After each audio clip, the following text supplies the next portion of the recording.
This video is sponsored by Animo. Animo is a brand new free-to-play creature-catching open-world RPG coming to Steam, console, PC, and mobile in 2026, and they were kind enough to let us play it early. And if you're a regular to this channel, you know what we're all about. We love diving deep into the battle system and mechanics, and today we're going to talk all about that for the PvE battle system of Animo. So in this video, we're going to do just that, and towards the end, we will talk about some good strategies that we found for the PvE battle system. And with that, we ask, how good is Animo actually?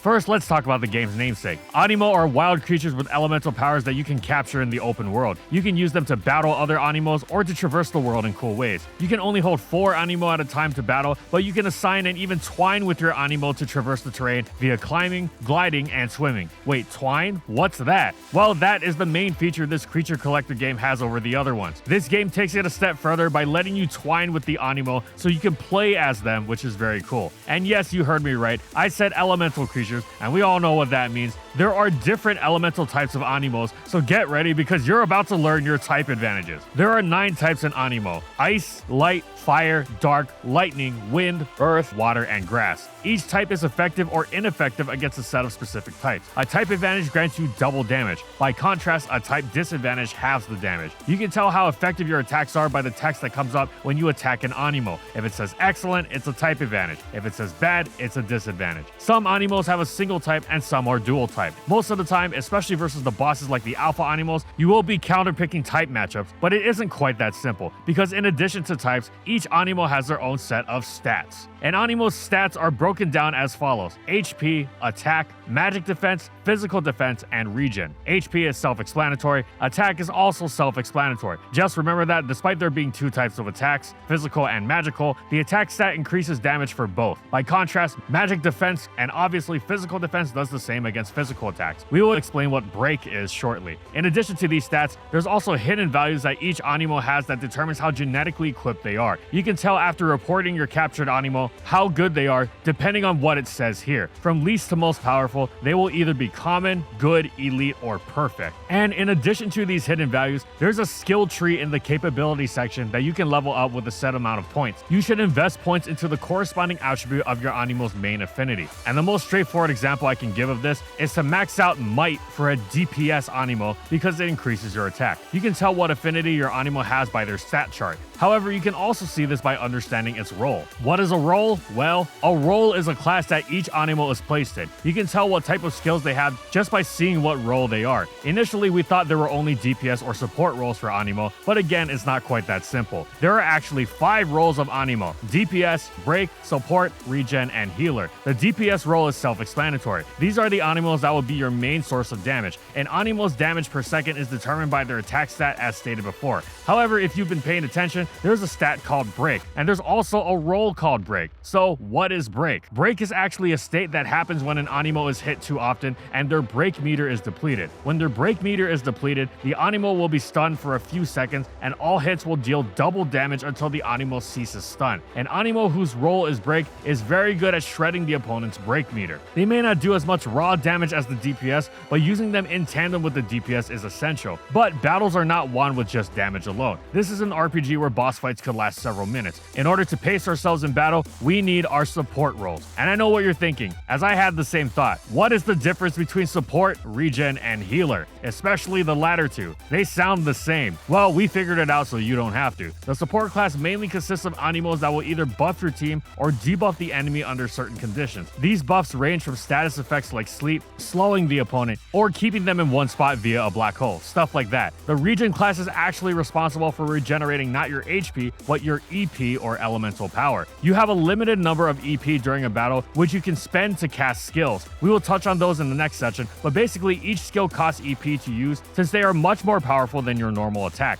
A regen Animo typically has skills that assist with regenerating your EP. And finally, healer is, they heal your HP, and most of their skills involve healing your team. And with that, we can talk about the types of attacks your Animos will use called skills. A skill is basically an attack that your Animo uses that isn't its normal attack. Every Animo has a normal attack that attacks in a numbered sequence, with the last hit doing the most damage. Your skills are what makes your Animos really powerful, and your team shares its EP orbs, which is indicated right above the HP here on the screen. Now, for balance's sake, skills requiring EP makes it so that you can't just spam your skills, because if you could do that, you'd build up your ultimate too fast. Yes, there is an ultimate attack. Each ultimate attack basically does a roided up version of your main attack. I especially love this one from Shero because it reminds me of Vegito. You can only use an ultimate attack after you've used your skills a certain amount of times, and your team also shares the ultimate meter, so you can't chain ultimate attacks. Or can you? More on that later. Anyways, if you notice on screen, each skill is also designated a word like strengthen, or shooter, or melee, etc. This is because there are different types of skills as well. This is relevant to another important aspect of the battle system known as spatial relation. I love RPS. It's a very universal game. Most video games are just a more complex form of RPS or weighted RPS.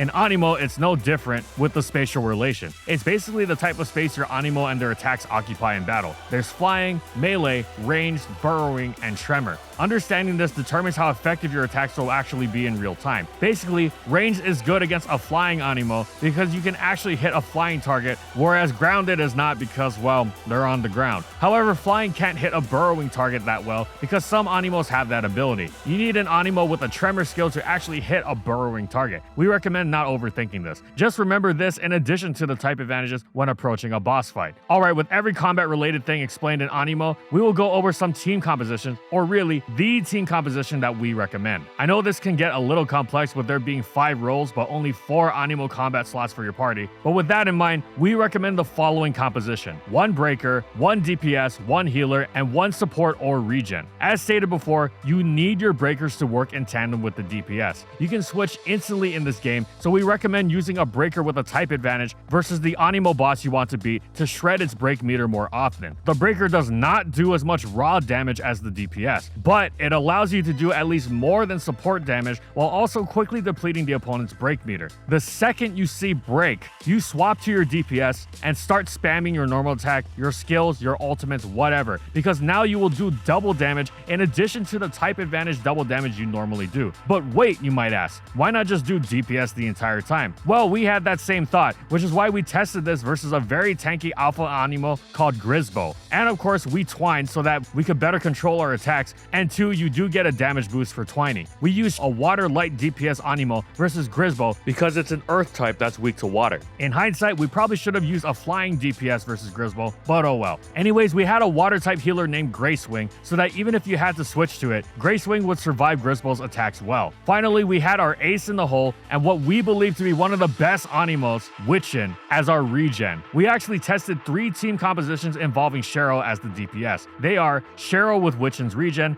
Shero with a grass breaker named Momond, and Shero with both Momond and Witchin. Here are the results. Just Shero with Witchin's regen took roughly 22 minutes to defeat Alpha Grisbo. Shero with Momond took 17 minutes, and Shero with Momond and Witchin took 14 minutes. So what's the deal with Witchin? Why is it even here? Well, remember how we said that you can't just spam skills because they cost EP, and if you could spam skills, they'd be too powerful? Well, Witchin has a neat little debuff called Enchanting Curse. When you hit the opponent with this debuff, the opponent will be cursed for 10 seconds, and every time it's hit by a dark normal attack, the attacker will regenerate EP. And this Witchin's normal attack is dark type, so even though it's not doing damage, it allowed us to regenerate EP quite easily, and Alpha Grisbo does half damage to Witchin, since Witchin is also a grass type which resists rock. So our initial strategy before we used the breaker was to just spam skills and attacks with Shero versus Grisbo until we ran out. Then we swapped to Witchin and regenerate EP and repeat. If we played poorly and lost too much health, we would have enough EP to heal with Gracewing. However, once we discovered that break is good actually, we decided to get a grass type breaker named Momond. Momond has 2 neat break skills that require timing, but one of them, if you time them right, they increase the break damage by a lot. His jumping beats skill grants you 30% more break damage if you time each attack perfectly. Our final test was to see how Witchin could amplify the break plus DPS strategy, and oh boy did it ever. Thanks to Witchin, whenever we'd run out of skills, we'd just regenerate it back and then do the skills again, shredding Grisbo's break meter multiple times to allow Shero to come in and deal double damage. And remember how I said that the more you use skills, the more the ultimate meter builds up? Well, because Witchin allowed us to use skills so many times, we were actually able to get 2 ultimates during Grisbo's stun from Shero, allowing for 2 enormous attacks. In fact, it felt like we basically always had ultimate ready at any given time. which allowed us to heal if we got too irresponsible by running into Griswold's attacks. At the end of the test, the fastest Alpha Griswold boss fight time for us was 14 minutes by utilizing break, DPS, and regen in tandem. Obviously, this is one combination to take down one really tanky rock boss, but we recommend using this composition style when planning for your next opponent. Also, Witchin is OP. You can evolve it from Hummins that are available in the first area when you begin the game. And with that, we can answer the question, how good is Animo actually? Even with sponsored games, we try to make sure it's fun for our viewer. We wanted to make sure we gave it a fair shot at playing it like how we like to play games, which is finding what's OP, of course. Jokes aside, we think the game is actually great. It's a fun take on the open world RPG genre with creature collecting that we know and love, and the Animo designs are pretty cool. There's lots of fun team compositions just waiting to be tested. We genuinely think you will enjoy Animo if you decide to play it after watching this video. So use our link in the description below to wishlist Animo on Steam and pre-register. And thank you so much for Animo for sponsoring this video.